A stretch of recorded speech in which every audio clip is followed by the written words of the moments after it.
தமிழ் சினிமாவில் அடுத்து வெளியாக போகும் பெரிய நடிகர்களுடைய படம் அப்படின்னா அது சூப்பர் ஸ்டார் ரஜினிகாந்த் அவர்களுடைய கூலி திரைப்படம் தான். சன் பிக்சர்ஸ் தயாரிக்க லோகேஷ் கனகராஜ் இயக்கத்தில் ரஜினி சார் நடித்துள்ள இந்த படம் பார்த்தீங்கன்னா ஆகஸ்ட் 14 அன்னைக்கு உலகம் முழுக்கவே ரிலீஸ் ஆகுது. படத்துடைய ஆடியோ வெளியிட்டு விழா சமீபத்தில் செம்மையாக முடிஞ்சிருக்கு.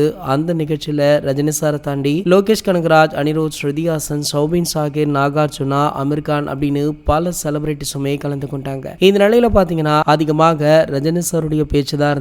சோ கூலிப்பட ஆடியோ வெளியிட்டு விழாவில் நம்ம ரஜினிகாந்த் சார் ஒரு வாட்ச் அணிந்து வந்திருக்காரு. Omega Speedmaster Dark Side of the Moon அப்படின்ற பிராண்டட் வாட்ச் அமைக்குது. இந்த வாட்ச் பாத்தீங்கன்னா 13 லட்சத்திற்கும் மேல இருக்க வாய்ப்பு இருப்பதாக தற்போது தகவலுமே வைரல் ஆகிட்டு இருக்கு. சோ இந்த வாட்ச் மட்டுமல்ல, சூப்பர் ஸ்டாரிடம் கோடிகள்ல கூட ஒரு சில வாட்ச்கள் வச்சிருக்காரு. வாட்ச் கலெக்ஷன் பண்ணுவது சூப்பர் ஸ்டாருக்குமே ரொம்ப பிடித்தமான விஷயமாக இருக்குமாம். ஆகையால இந்த தகவலுமே தற்போது வெளியாகி சமூக வலைத்தளங்கள்ல வைரலுமே ஆகிட்டு இருக்கு. இது போன்ற சினிமா செய்திகளை பற்றி நீங்க உடனே தெரிஞ்சுக்க நம்மளுடைய சேனலை மறக்காம சப்ஸ்கிரைப் பண்ணிக்கோங்க.